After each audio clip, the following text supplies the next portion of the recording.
Mes chers collègues, ma question s'adresse à Monsieur le ministre des Affaires étrangères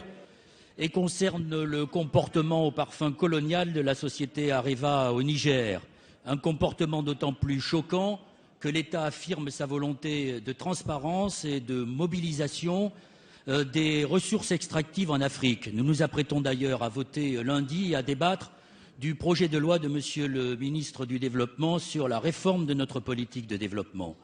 Il faut savoir qu'aujourd'hui, Areva refuse d'appliquer le nouveau code minier du Niger qui date de 2006 et que les exonérations fiscales qui sont accordées à la société Areva, dans laquelle l'État d'ailleurs détient 80% des actions, que les exonérations fiscales représentent à peu près 22 à 30 millions d'euros par an, que l'uranium représente 70% des exportations du Niger et ne rentre que pour 4 à 6% dans le budget de l'État.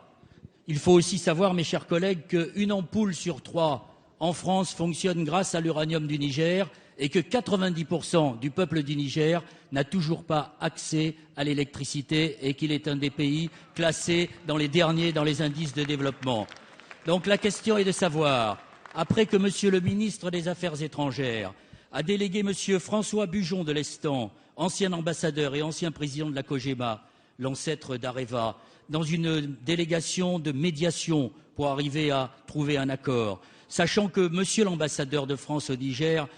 s'est chargé d'un audit dont nous ne connaissons pas toujours les résultats. Je m'adresse ici au gouvernement pour savoir ce qu'il compte faire pour régler ce très mauvais signe à la veille de notre loi sur le développement, pour sortir de l'opacité et nous expliquer où on en est des discussions avec le gouvernement du Niger pour le peuple nigérien.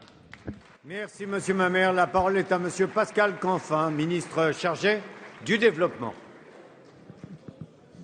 Monsieur le député Noël Mamère, je voulais tout d'abord vous rappeler, comme vous le savez, que les négociations entre Areva et le Niger ne sont pas des négociations entre la France et le Niger, mais entre le groupe Areva et les autorités du Niger. Néanmoins, il va de soi que je les suis en tant que ministre du Développement de manière particulièrement attentive. Et donc, je vais vous dire ce qu'il en est. Les deux parties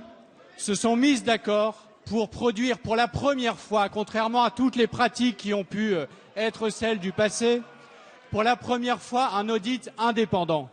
Cet audit indépendant constitue la base de la négociation qui est en cours. Les deux parties se sont mises d'accord pour se donner comme date limite la fin février pour trouver un accord qui soit compatible avec les conditions d'exploitation de l'uranium d'Areva, mais, et je vous le dis très clairement,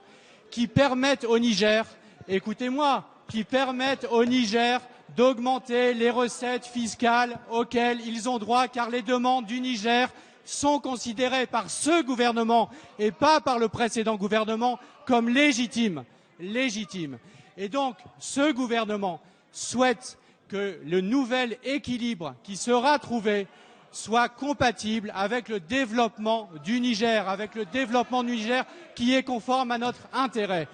Et contrairement à ce que vous avez fait pendant des années, mesdames et messieurs de l'opposition, nous nous battons pour la transparence. Nous nous battons pour la transparence dans le monde, en G8, en G20, au niveau européen, et nous le ferons, monsieur le député, au niveau